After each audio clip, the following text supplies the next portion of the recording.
ആർക്കും അഭിപ്രായം പറയാൻ സ്വാതന്ത്ര്യമുള്ളൊരു ഒരു ഒരു ഒരു വ്യവസ്ഥിതിയിലാണല്ലോ നമ്മൾ ജീവിക്കുന്നത്.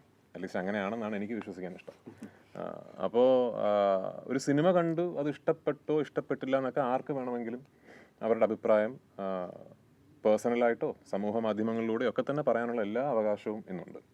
എനിക്ക് ആക്ച്വലി സംസാരിക്കാനുള്ളത് പ്രേക്ഷകരോടാണ്.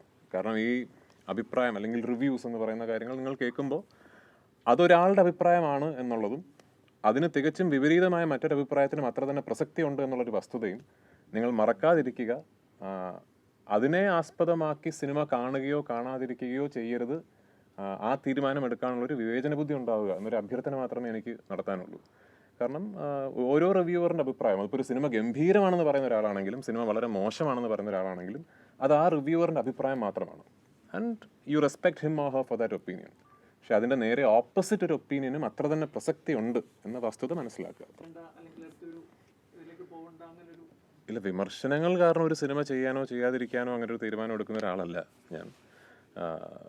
ഇപ്പോൾ ഒരു സിനിമ, ഇപ്പോൾ എനിക്ക് ഇപ്പോൾ എമ്പുരാൻ എന്ന് പറഞ്ഞ സിനിമ ഇഷ്ടപ്പെടാത്ത ഒരുപാട് ആൾക്കാരുണ്ടാവും. പക്ഷെ എന്നിരുന്നാലും എനിക്ക് തോന്നുന്നു ഇൻ ജനറൽ അതിൻ്റെ ഒരു അടുത്ത ഭാഗം വേണമെന്ന് ആഗ്രഹിക്കുന്ന ഒരുപാട് പേരുമുണ്ട്.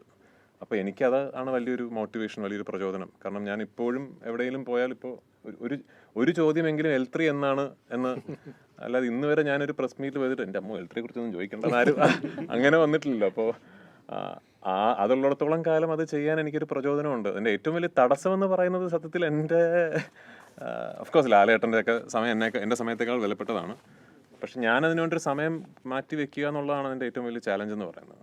പിന്നെ എനിക്ക് അല്ലാതെ 1-2 കമ്മിറ്റ്മെൻറ്റ്സ് ഉണ്ട് ഡയറക്ടോറിയലി. അത് കമ്മിറ്റ്മെൻറ്റ്സ് എന്ന് വെച്ചാൽ ഞാൻ സിനിമ ചെയ്യാമെന്ന് ഞാൻ ഒരു മോറലി ഒബ്ലിഗേറ്റഡ് ആയിട്ടുള്ള 1-2 പ്രൊഡ്യൂസേഴ്സും ഒക്കെ ഉണ്ട്. അപ്പോൾ അതിൻ്റെയൊക്കെ ഒരു കാര്യങ്ങൾ നോക്കണം.